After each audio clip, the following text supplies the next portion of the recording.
Se viene un acuerdo de precios. Será en 360 productos y a lo largo de 60 días. Hoy vuelven a reunirse representantes del gobierno, o sea, en realidad son representantes del Ministerio de Economía con delegados del comercio, de la industria y del sector importador. El encuentro se va a realizar en esta jornada y es para definir las condiciones de este nuevo acuerdo de precios. La propuesta base que estudian las gremiales consiste en que se mantenga congelado el precio de venta de unos 360 productos de la canasta básica y sujeto a que el tipo de cambio no supere los 30 pesos. En caso de que el dólar supere esa barrera, las listas se corregirán automáticamente. Fuentes del sector industrial explicaron a El Observador que la idea es que el listado se mantenga lo más parecido a la propuesta original tras el estudio por parte del resto de los sectores.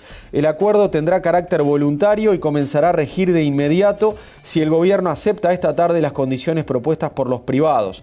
Vamos ahora a hablar con Gustavo Licandro, que es vicepresidente de la Cámara de Comercio.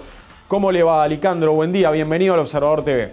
Buen día, muchas gracias por llamar. Bueno, a ver, cuénteme un poco con qué expectativa aguardan la reunión de esta tarde y qué tan confirmado está todo esto. Bueno, primero que nada, nosotros no participamos en la reunión, digamos, ya que es una reunión entre el gobierno y básicamente cámaras y empresas que están directamente involucradas en la determinación de estos precios que se pretende acordar su congelamiento por unos meses, ¿verdad? O sea que sí, un par de meses. Claro, eso claramente va de la mano de las empresas que son afectadas o que están involucradas en esos mercados. Dicho eso, yo creo que el tema que hay que mirar es el tema de fondo, digamos, que es cuáles son los determinantes de la inflación y cuál es el efecto que puede tener un acuerdo de precios de esta naturaleza. Para empezar por lo segundo, hay que mirar más que un tema de cuál es la explicación técnica de por qué se genera la inflación, hay que ver cómo impacta estos acuerdos, estas fijaciones de precios en el IPC. El IPC tiene una estructura que hoy día es más o menos 80% precios de bienes y servicios no transables, que evolucionan básicamente con la evolución de los salarios, y un 20% más o menos, ¿verdad?, que son bienes transables, esto es, cuyos precios dependen del precio internacional y del tipo de cambio. O sea, transables justamente es porque se pueden o exportar o importar. Vestimenta, alimentos, electrodomésticos, vehículos, todo ese tipo de cosas. Entonces, este acuerdo apunta a que esos precios de bienes transables, que en estas semanas últimas estarían afectados al alza por el aumento del tipo de cambio, bueno, ponerles una barrera de contención por un tiempo, con la expectativa de que el tipo de cambio baje o que los precios internacionales bajen, lo cual no está en control del gobierno del Uruguay, o que la presión inflacionaria por el lado de los no transables ceda o baje, digamos, lo cual implica una discusión un poco más compleja, que es justamente en qué forma se desarrollan las negociaciones salariales en los consejos de salario. Entonces, la medida está claro que apunta a ponerle un límite, un freno a la evolución del IPC en estos 2 meses que viene, ¿verdad? Básicamente por el efecto del tipo de cambio sobre esos precios de bienes transables, pero no afecta el fondo de la cuestión, que es cuál es la génesis y el origen de la inflación que estamos hoy, que es una inflación alta en términos internacionales, porque estamos en el eje del 8,5% medido en 12 meses. Licandro, además de la condición que ya se conoce hoy, que es la de que el acuerdo se realice siempre con un dólar por debajo de los 30 pesos, ¿qué otra condición debe tener este acuerdo? ¿Cuáles cosas tendrían que quedar claras hoy en ese encuentro, por más que usted no va a participar?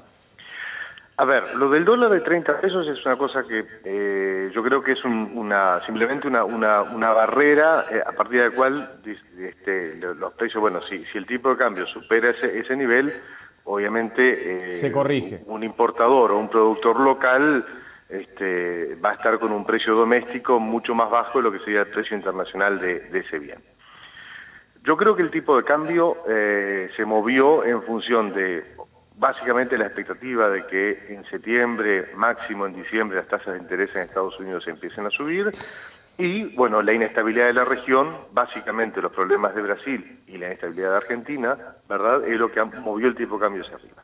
Además, que poco se está diciendo, además, en las últimas, lo que es colocación de letras de regulación monetaria del Banco Central, que son papeles deuda en pesos, ¿verdad?, el Banco Central, para que la tasa de interés no se fueran mucho más arriba de lo que está colocando, 13,5%, 13,9% anual en pesos, colocó una determinada cantidad de letras que si uno mide el nivel de liquidez que quedó en el mercado, quedó un nivel de liquidez un poco más alto de lo que veníamos teniendo en los meses pasados. O sea, sobraban pesos.